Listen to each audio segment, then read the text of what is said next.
Good evening. Today is Sunday, September 14th, and this is the pre-weekly analysis along with a little recap of what happened last week with the markets. So let's go over the economic data right now that we have. I do not see anything tomorrow that should impact the market. I think the big day is on Wednesday. Everybody's waiting for the FOMC meeting. There's Empire State Manufacturing Index. I don't anticipate any movement there.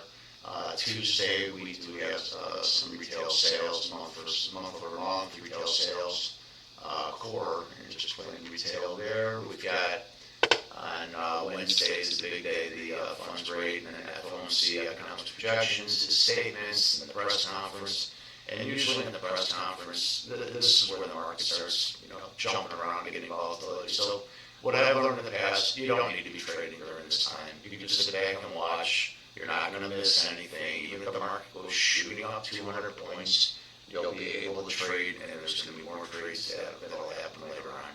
You have unemployment claims on Thursday, Friday. I don't see anything else there. So anyways, big day is Wednesday, 1:30 with Paul. I would be absolutely shocked if he doesn't start to develop more of a dovish approach right now with lowering rates. If he doesn't lower rates right now, I don't get it. So yeah, scratcher. Anyways, let's go over the broader markets. The ES made all-time highs to 66.06 last week, and then you saw late in the day there was a pretty big sell-off there late in the day. So I think with respect to those highs right now, I did anticipate to have a little reaction up there at that level. Same thing with the NASDAQ. It's pulled back. We can look at these holistically, and you get a better feel for it's trending up right now. But we'd like to see some kind of pullbacks. I would like to see a pullback right into this level, 65.15 to 65 and a quarter. That'd be a great pullback level. Now that being said, there's still some other levels that it could pull back and bounce off as well. You've got let's see here, 65, 64, which is totally back to it. It could certainly reach that in pre-market before the market even opens. And then you've got 65.41 is another decent level right over here, and 65.61 is that was 2 Fridays highs. Not last Friday, but the Friday before that high right there.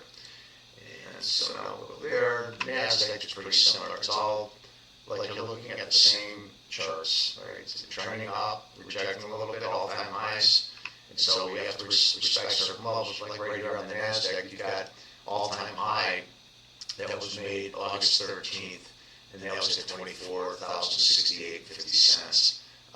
I would see a pullback right there and respect that level. If we lose that level, I think we quickly move back down to just 23,902. Anyways, that is it for the broader markets here. Let's get into our little baby Tesla here.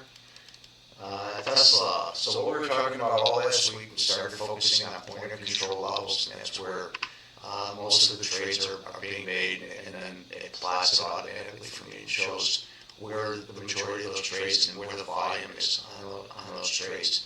And so what I was going over all last week, saying that these point of control levels, they start to create themselves, and they don't necessarily get hit right away. But when they do hit, you can respect them. I have my point of controls all in yellow. Okay, so we have a point of control way down here at 333. I was talking about that level all week.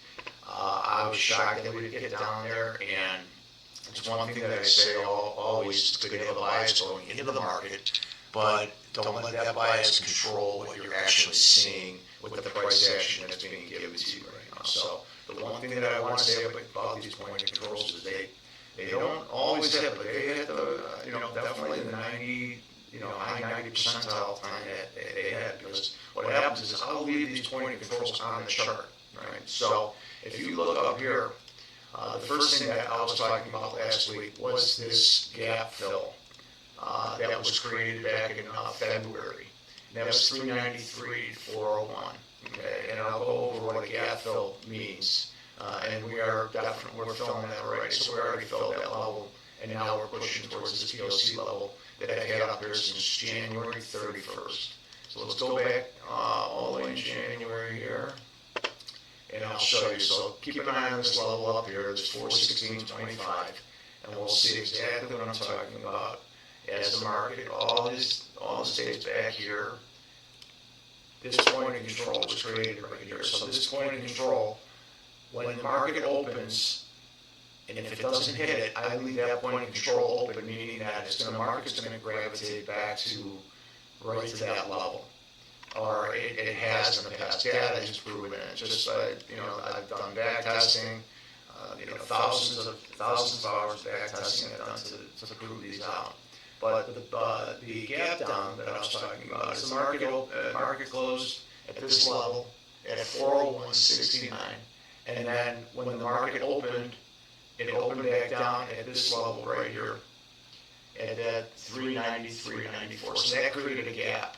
So what I mean by that is there was no prices traded in this area here. So if we clean this up, let's see if I can get back there.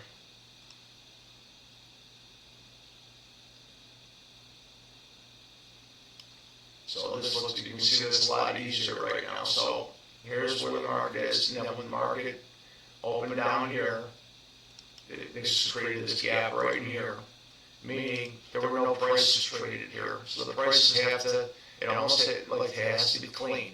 So what could happen is we can now fill this gap here and then pull off this gap right and then pull back down.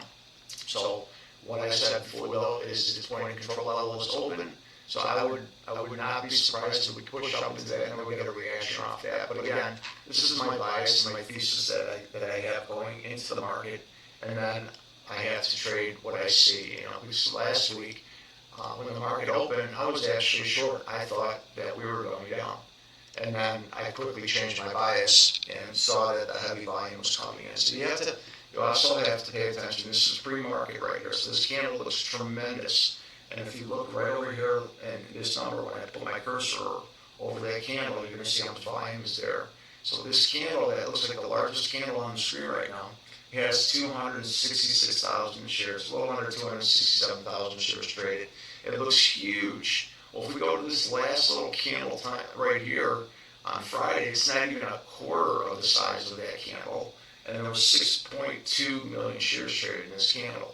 So like I was saying last week, you can't pay too much of attention by the size of the candle. You have to look at the data in the pre-market. And so now we'll go over a very basic trade that I do, and I try to teach people. Because one thing I've learned over time is less is more. And when I first started trading many years ago, I wanted to be involved with as many trades possible. I wanted to be on every equity that was moving. I didn't care if it was a penny stock. I didn't care if it was a large cap or a small cap. I wanted to get in on everything. And the one thing that I've learned over time is that your brain cannot function and cannot absorb that much information at once. You can pretty much handle 3 things at a time. That's why I only have 3 charts on each screen. I can focus on 3 charts pretty much. I look at my charts to set them up at a glance, and I can see what I'm trading really quickly, and then I move on.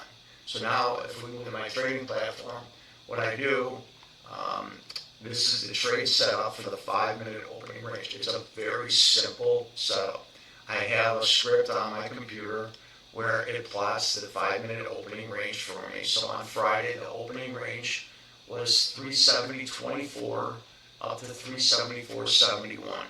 And it's a very simple strategy. If you break that opening range, you take a long position.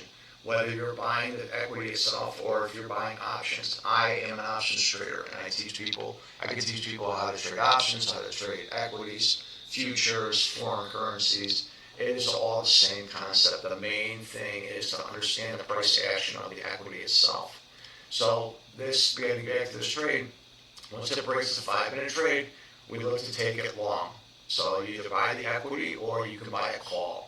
And I'll go over the options really quickly. I'm going to make a video for just an option session, just to break it down. But here is my trading platform when I'm trading. Okay, so I have it set up where I have a 5-minute opening, a 5-minute chart down below, and I have a 2-minute chart up here. So the 2-minute gives me a little more accuracy on the markets as far as my entries on the trade. But right here, So I'm looking right here on this 5 minute. When it breaks above, I have my calls up at the top, and I have my puts down at the bottom. If the market's going up, I want to buy the calls. If it's going down, I buy my puts. So going into this week right now, I'll usually give myself a wide spread from the strike price from where the equity is trading. So if I'm buying calls, I'll have up here, right now it's trading call at $400. So coming into tomorrow, I'm going to have $420 calls up on my platform.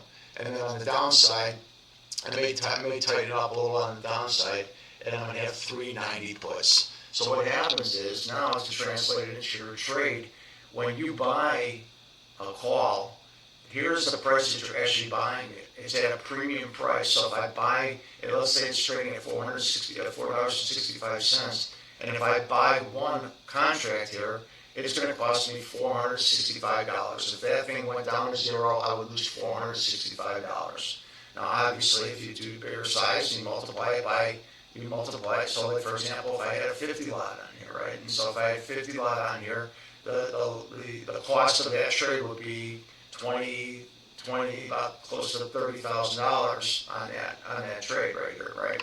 So once that trade is done, then you get in and out. If the market goes up, the premium prices move up. So if you buy, let's say if you buy a one lot at $4.65, and it goes up to $4.75, and you sell that one lot, you make $10. It's a very simple process, and it's one thing that is as simple as it is. Some people just have a tough time sticking to it, but you can make a lot of money doing it with little risk, and that's something that we work on to try to teach everybody. So, anyways, before I go off, I just want to let everybody know I'm just trying to be as informative to the community and be as helpful to any new or experienced traders that are out there.